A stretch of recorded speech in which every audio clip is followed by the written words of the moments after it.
ओम नमः शिवाय। आपण माने जदि प्रभु भोलानाथ को सच्चा हृदय भक्ति करुथांती विश्वास करुथांती तेबे तले थिबा कमेंट बॉक्स रे ओम नमः शिवाय हर हर महादेव अवश्य लिखि दियंतु। प्रभु भोलानाथ आपणकर जीवनरु समस्त दुख कष्टरु दूर करंतु। आपणकर दुर्भाग्य सौभाग्य रे परिणत हेउ। आपणकर समस्त मनस्कामना पूर्ण हेउ। बंधुगण, श्रावणर एही पवित्र मासरे निश्चय खाई नियंतु एही छुटिया जिनिस। आपणकर घरे केबे भी धनर कमी हेब नाही। भगवान भोलानाथंकर आशीर्वादरु खुशी रे भरी जीवो आपणकर घर। आपणकर समस्त मनस्कामना पूर्ण होइजिवो। श्रावणर एही पवित्र मास 22 जुलाई 2024 रु आरंभ होई एवं एहा 19 अगस्त 2024 रे समाप्त हेबो। एही थर श्रावणर पवित्र मास पूरा 59 दिन पर्यंत रहिबो। एही थरर पवित्र श्रावण मासर प्रथम सोमवारर व्रत 22 जुलाई 2024 को पड़िबो। वेद पुराण अनुसार जदि आपण सोमवारर व्रत रखिबाकू जाउछंती तो एही 5टी भूल आपण भूल रे भी एही व्रत रे करंतु नाही।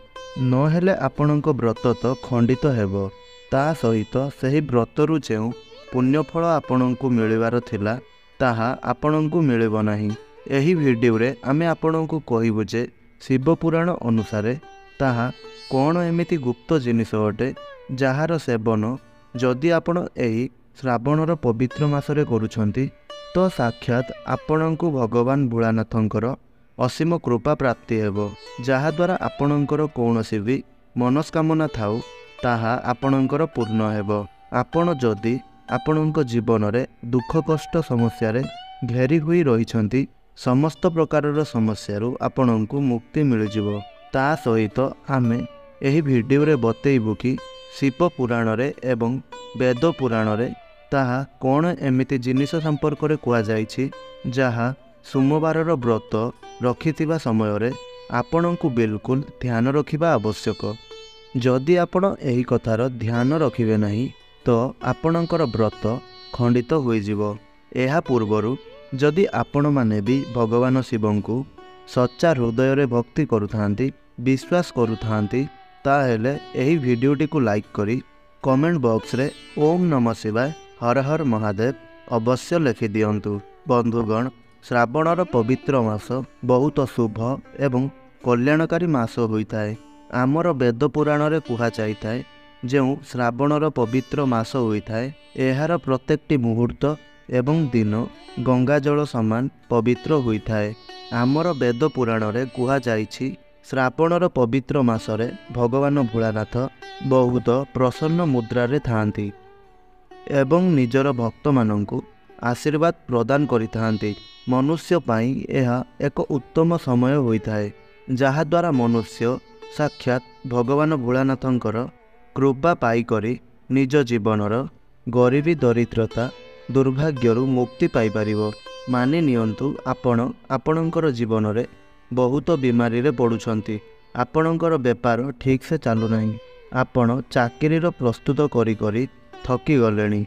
आपणक जीवन रे धन आसीबार समस्त बाट बंद हो जाइछि किंबा कौनसी समस्या रे आपण फसी हुई रहिछंती तो आपण मानंक पाई श्रावणर एही पवित्र मास बहुत खास होइथाए।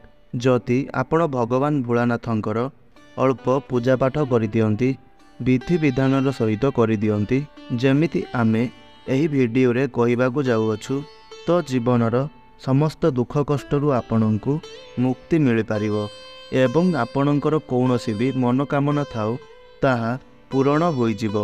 आमर प्राचीन ग्रंथ रे सफा सफा कुआ जाइछि श्रावणर एही पवित्र मासरे जिए भी भगवान भोलानाथंकु सच्चा हृदय रे आराधना करिथाए भगवान भोलानाथ सही व्यक्तिर समस्त कष्ट को दूर करि देइथांती। सही व्यक्तिर समस्त मनस्कामना को पूर्ण करि देइथांती। एथिपाई आपण कमेंट बॉक्स रे तुरंत लिखि दियंतु हर हर महादेव ओम नमः शिवाय। एवं जदि आपण भगवान शिवंकर सच्चा भक्त अटंती तो वीडियो को लाइक कर दियंतु। एही श्रावणर पवित्र मासर प्रथम सोमवार ଯେଉଁ ପଡ଼ିବାକୁ ଯାଉଅଛି ତାହା 22 ଜୁଲାଇକୁ ପଡ଼ିବ। ଦ୍ୱିତୀୟ ସୋମବାରର ବ୍ରତ 29 ଜୁଲାଇକୁ ପଡ଼ିବ। ଆଉ ତାପରେ ତୃତୀୟ ପାଳି ହେଉଛି 5 ଅଗଷ୍ଟ। ଆଉ ଚତୁର୍ଥ ପାଳି ହେଉଛି 12 ଅଗଷ୍ଟ। ଚଳିତ ବର୍ଷ 4 ପାଳି ଆପଣ ବୋଲବମ୍ ଯିବେ। ଆପଣମାନେ ଯଦି ଏହି ଶ୍ରାବଣ ମାସର ପ୍ରତ୍ୟେକ ସୋମବାର ଦିନ ବ୍ରତ ରଖିବା ପାଇଁ ଯାଉଛନ୍ତି ତ ଆପଣଙ୍କୁ ଏହି କଥାର ଧ୍ୟାନ ରଖିବା ଦରକାର କି ଯେଉଁ ବି ବ୍ୟକ୍ତି ଏହି ଶ୍ରାବଣ ମାସର ପ୍ରତ୍ୟେକ ସୋମବାରକୁ ଭଗବାନ ଭୋଳାନାଥଙ୍କର ବ୍ରତ ରଖିବେ ସେମାନଙ୍କୁ ଭଗବାନ ଭୋଳାନାଥଙ୍କର ଅସୀମ କୃପା ପ୍ରାପ୍ତି ହେବ। କିନ୍ତୁ ବ୍ରତ ରଖିବା ସମୟରେ କିଛି ଜିନିଷ ଗୁଡ଼ିକର ଆପଣଙ୍କୁ ଧ୍ୟାନ ରଖିବାର ଅଛି, ଯାହା ବିଷୟରେ ଆମର ବେଦ ପୁରାଣରେ ଏବଂ ଖାସ୍ କରି ଶିବ ପୁରାଣରେ ଲେଖାଯାଇଛି। ତ ସୋମବାରର ବ୍ରତ ଯଦି ଆପଣ ରଖିବାକୁ ଚାହୁଁଛନ୍ତି ତ ଆପଣଙ୍କୁ କିଛି ଜିନିଷର ଧ୍ୟାନ ରଖିବାକୁ ହେବ।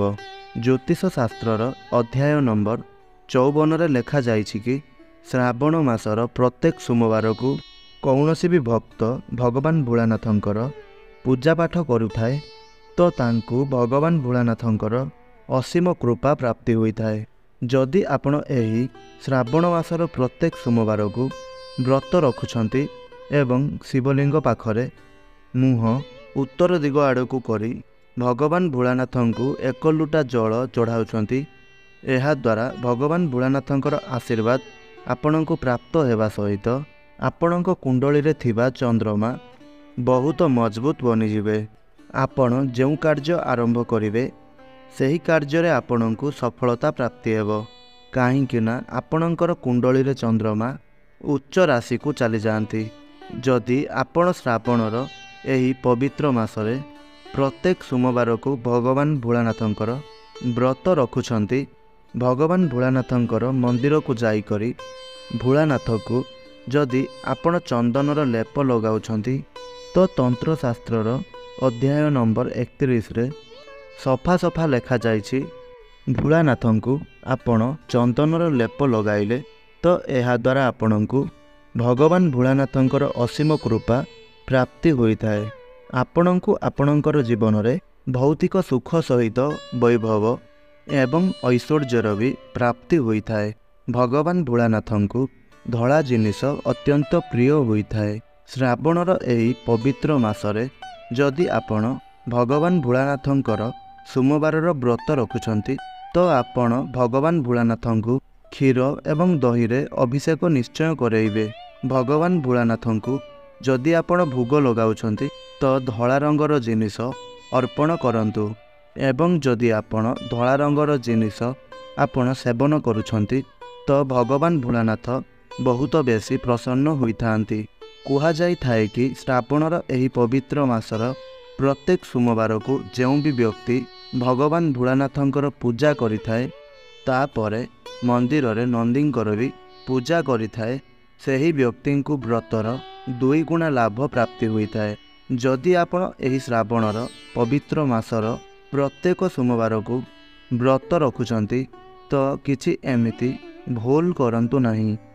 ଆପଣ ମାନି ନିଅନ୍ତୁ କି ଆପଣ ସୋମବାରର ବ୍ରତ ରଖୁଛନ୍ତି, ଆପଣ ଭଗବାନ ଭୋଳାନାଥଙ୍କର ମନ୍ଦିରକୁ ଯାଉଛନ୍ତି, ଏହି କଥାର ବିଶେଷ କରି ଧ୍ୟାନ ରଖିବେ।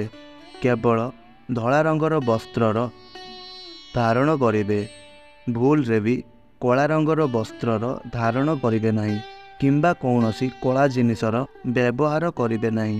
ଯଦି ଆପଣ ଶ୍ରାବଣ ମାସର ସୋମବାରର ବ୍ରତ ରଖୁଛନ୍ତି ତେବେ ଏହି ସମ୍ପୂର୍ଣ୍ଣ ଶ୍ରାବଣ ମାସରେ ଅବଶବ୍ଦ କିମ୍ବା କଠୋର ଶବ୍ଦର ପ୍ରୟୋଗ କରନ୍ତୁ ନାହିଁ କିମ୍ବା କାହାକୁ କଠୋର ଶବ୍ଦ କୁହନ୍ତୁ ନାହିଁ।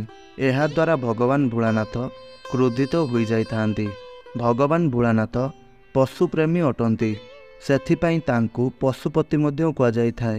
କୁହାଯାଇଥାଏ ଯେଉଁ ବ୍ୟକ୍ତି ସୋମବାରର ବ୍ରତ ରଖିଥାଏ ତାଙ୍କୁ ଶ୍ରାବଣର ଏହି ପବିତ୍ର ମାସର ପ୍ରତ୍ୟେକ ସୋମବାରକୁ ବ୍ରତ ରଖିବା ସହିତ କୌଣସି ବି ଷଣ୍ଢକୁ କିଛି ବି ମିଠା ଜାତୀୟ ଜିନିଷ ଖୁଆଇଦେବା ଉଚିତ କିମ୍ବା ଦୁବ ଘାସ ଖୁଆଇଦେବା ଉଚିତ। ଏହାଦ୍ୱାରା ଆପଣଙ୍କ ବ୍ରତର 2 ଗୁଣା ଲାଭ ଆପଣଙ୍କୁ ପ୍ରାପ୍ତି ହୋଇଥାଏ ଏବଂ ଆପଣଙ୍କର ଭାଗ୍ୟ ବଦଳି ଯାଇଥାଏ। ଯେଉଁମାନେ ଭୋଳାନାଥଙ୍କର ପୂଜାପାଠ କରିବେ ଶ୍ରାବଣର ପବିତ୍ର ମାସରେ ପ୍ରତ୍ୟେକ ସୋମବାରକୁ ବ୍ରତ ରଖିବେ ତ ଧ୍ୟାନ ରଖିବେ ଭଗବାନ ଭୋଳାନାଥଙ୍କ ଶିବଲିଙ୍ଗରେ ହଳଦୀ କୁଙ୍କୁମ ସିନ୍ଦୁର ଏବଂ ତୁଳସୀର ପତ୍ର ଭୁଲରେ ବି ଚଢ଼ାନ୍ତୁ ନାହିଁ। ଯଦି ଆପଣ ଏମିତି କରିବେ ତ ଏହାଦ୍ୱାରା ଭଗବାନ ଭୋଳାନାଥ ବହୁତ କ୍ରୋଧିତ ହୋଇଯିବେ ଏବଂ ଆପଣଙ୍କୁ ଆପଣଙ୍କ ଜୀବନରେ କେତେ ପ୍ରକାରର ଦୋଷ ଲାଗିଥାଏ। ଏହି ପ୍ରକାରରେ ଏହି କଥା ତ ସମସ୍ତେ ଜାଣିଛନ୍ତି କି ଭଗବାନ ଭୋଳାନାଥଙ୍କୁ ବେଲପତ୍ର ବହୁତ ପ୍ରିୟ ହୋଇଥାଏ, କିନ୍ତୁ ଆପଣଙ୍କୁ ଏହି କଥା ଜଣା ନାହିଁ କି କେବେ ବି ଭଗବାନ ଭୋଳାନାଥଙ୍କୁ ଖଣ୍ଡିତ ବେଲପତ୍ର ଖଣ୍ଡିତ ଚାଉଳ ଅର୍ପଣ କରାଯାଏ ନାହିଁ। ବେଲପତ୍ର ଯେବେ ବି ଆପଣ ଭଗବାନ ଭୋଳାନାଥଙ୍କୁ ଅର୍ପଣ କରିବେ ଏହି କଥାର ଧ୍ୟାନ ରଖିବେ ତ୍ରିଶାଖା ବେଲପତ୍ର ହେବା ଉଚିତ ଏବଂ ବେଲପତ୍ର ଏକଦମ ସଫାସୁତୁରା ରହିବା ଦରକାର। ଏବଂ ଯେବେ ବି ବେଲପତ୍ର ଆପଣ ଭଗବାନ ଭୋଳାନାଥଙ୍କୁ ଅର୍ପଣ କରିବେ ସବୁଠୁ ପ୍ରଥମେ ଗଙ୍ଗା ଜଳରେ ତାକୁ ଧୋଇଦେବା ଉଚିତ। ଏହି ପ୍ରକାରରେ ଯଦି ଆପଣ ଶ୍ରାବଣର ପବିତ୍ର ମାସର ପ୍ରତ୍ୟେକ ସୋମବାରକୁ ବ୍ରତ ରଖୁଛନ୍ତି ତ ଫଳର ସେବନ ତ ଆପଣ କରିବେ, କିନ୍ତୁ ଆପଣ ଉଦ୍ଧାର ମାଗିକରି କୌଣସି ଫଳର ସେବନ କରିବେ ନାହିଁ। ଯଦି ଆପଣ ଉଦ୍ଧାର ମାଗିକରି ଫଳର ସେବନ କରିବେ ତ ଆପଣଙ୍କର ବ୍ରତ ଖଣ୍ଡିତ ହୋଇଯିବ। କିନ୍ତୁ ହଁ, ଯଦି କୌଣସି ବ୍ୟକ୍ତି ଶ୍ରଦ୍ଧାରେ ଆପଣଙ୍କୁ ଫଳ ଦେଉଛି ତ ଆପଣ ଗ୍ରହଣ କରିପାରିବେ, କିନ୍ତୁ ଆପଣ ଭୁଲରେ ବି ଉଦ୍ଧାର କରିକି ଫଳର ସେବନ କରିବେ ନାହିଁ। ଯଦି ଆପଣ ସୋମବାରର ବ୍ରତ ରଖୁଛନ୍ତି ତ ଆପଣ ସନାତନ ଧର୍ମରେ ପ୍ରାଚୀନ ଗ୍ରନ୍ଥରେ ସଫା ଲେଖାଯାଇଛି କେବେ ବି ନାସ୍ପତି ଯେଉଁ ଫଳ ହୋଇଥାଏ ତାହାର ସେବନ କରନ୍ତୁ ନାହିଁ, ଏହା ଆପଣଙ୍କର ବ୍ରତକୁ ନାଶ କରିଦେଇଥାଏ। ଏହି ପ୍ରକାରରେ ମାନିକି ଚାଲନ୍ତୁ। ଯଦି ଆପଣ ସୋମବାରର ବ୍ରତ କରିବାକୁ ଚାହୁଁଛନ୍ତି ଏବଂ ଆପଣଙ୍କର ଘରକୁ କୌଣସି ବି ଭିକ୍ଷୁକ ଆସୁଛନ୍ତି ଏବଂ ଆପଣ ତାଙ୍କୁ କିଛି ବି ଦାନ କରୁନାହାନ୍ତି ତ ମାନାଯାଏ ଏହାଦ୍ୱାରା ଆପଣଙ୍କୁ ଆପଣଙ୍କ ବ୍ରତର ଫଳ ମିଳିନଥାଏ। ସେଥିପାଇଁ ଭିକ୍ଷୁକଙ୍କୁ ନିଶ୍ଚୟ ଦାନ କରନ୍ତୁ।